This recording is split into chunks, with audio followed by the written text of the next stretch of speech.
को ये सोचना ही नहीं है कि इसमें तुम्हारे मुल्क का कानून क्या कहता। तुम तो सिर्फ इस पर हो के साहब मुल्ला से हुक्म ले आओ कि इसमें शरई कानून क्या कहता और उसके बाद फैसला हो गया। अगर कि यही होता रहेगा, इसको खत्म करना होगा ना। इसको जब आप खत्म करोगे तो ये जो हमको एक देश एक कानून की व्यवस्था जब तक इस मुल्क में नहीं होती, ये खत्म नहीं हो सकता। आपको एक देश एक कानून बनाना पड़ेगा और उसमें सबको बाउंड करना पड़ेगा। जिस तरह से जैसे वफ़ एक्ट है ये ख़त्म करना पड़ेगा, शरीयत एक्ट ख़त्म करना पड़ेगा। ये सारी चीज़ें हैं जो आपको करनी चाहिए। ये हमारे मुल्क की तरक्की के रास्ते खोलती हैं, इसमें कोई बुराई नहीं है। जिहादी क्रूरता के लिए क्या जनसंख्या नियंत्रण कानून भी बहुत जरूरी है? जाहिर सी बात है, देखिए हमारी जनसंख्या बढ़ रही है और बढ़ तो रही है, लेकिन एक विशेष तबके में ज़्यादा। जब भी आप देखिए, जब बात होती है कि हमको आबादी पर रोक लगानी चाहिए तो किसी तबके से कोई आवाज़ नहीं उठती। लेकिन हाँ, हमारे चंद मुल्ला ज़रूर आकर बैठ जाते हैं और स्टेटमेंट देने लगते हैं कि साहब नहीं, हम इसको नहीं मानते, ये तो अल्लाह की नेमत है। अब भाई, नेमत तो अल्लाह की ज़रूर है, लेकिन उस नेमत को तुम अपने समाज के लिए, अपने देश के लिए, अपने परिवार के लिए आफत क्यों बनाना चाहते हो?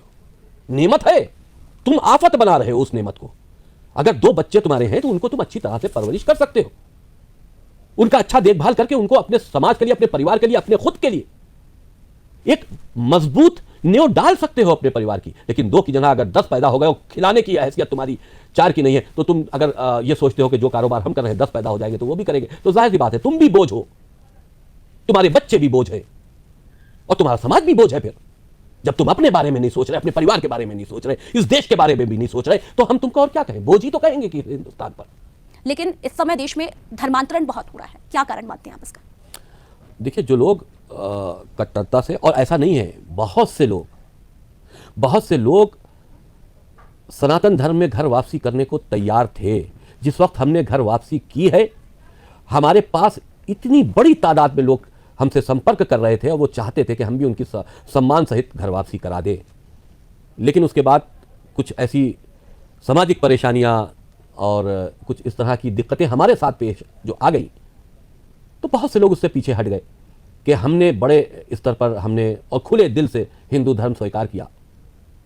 तो हम इस बात पर बिल्कुल संकोच नहीं करना चाहते कि हमको आशाएं बहुत थी लेकिन निराशा बहुत मिली है हर कोने पर।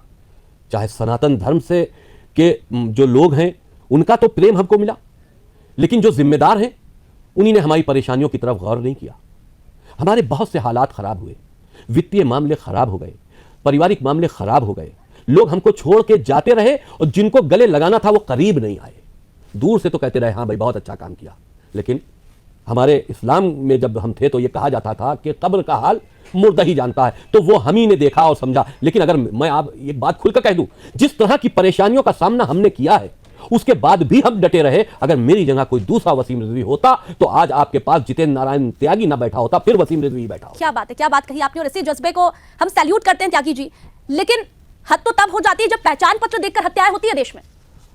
देखिए, जाहिर सी बात है कि ये कश्मीर के मामले हैं। कश्मीर में हमने आपसे पहले कह दिया, कश्मीर जिहाद की तरफ जब उन्हीं ने कश्मीरी पंडितों को, कश्मीरी हिंदुओं को कश्मीर से निकाला था तो उन्हीं ने जिहाद का नारा दिया था और उस नारे पर आज भी वो कायम है।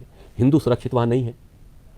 अब जाहिर सी बात है कि वहां उनकी संख्या ज्यादा है, लेकिन फिर भी अफसोस है कि वो अल्पसंख्यक है। कश्मीर में भी अल्पसंख्यक होने का फायदा भी उठा रहे हैं, जबकि वहां तो हिंदू अल्पसंख्यक है। बहुत सी बदलाव की जरूरत है। अल्पसंख्यक की श्रेणी, जो सुविधाएं हैं उन स्टेट्स में हिंदुओं को मिलनी चाहिए जिस स्टेट में वो अल्पसंख्यक हैं। मुसलमान तो बहुत सी ऐसी स्टेट हैं जहां बहुसंख्यक हो चुके हैं, लेकिन फिर भी अल्पसंख्यक श्रेणी में आते हैं और अल्पसंख्यक श्रेणी के जो फायदे हैं उनको मिलते हैं। तो खैर, ये तो हम मुद्दे से भटक गए। अगर के ये हत्याएं वहां हो रही हैं आधार कार्ड देखकर, यानी कि तुम हिंदू हो यही तो देखते हैं आधार कार्ड में और मार देते हैं, तो ये तो एक कश्मीर के लिए आम बात हो चुकी है। इसके लिए तो हमको अब एक बड़े पैमाने पर संघर्ष को छेड़ना होगा। वहां तो हिंदुओं के साथ में जिस तरह से बेरहमी से उनके कत्ल हो रहे हैं वो शर्मनाक बात तो है ही, लेकिन वहां पर लोगों के दिल पत्थर के हो चुके हैं। तो अब इसका आप क्या करेंगे? उन पत्थरों को तो जरूर तोड़ना होगा। जिनके दिल पत्थर के हैं वो पिघलाए नहीं जा सकते, वो तोड़े जा सकते हैं।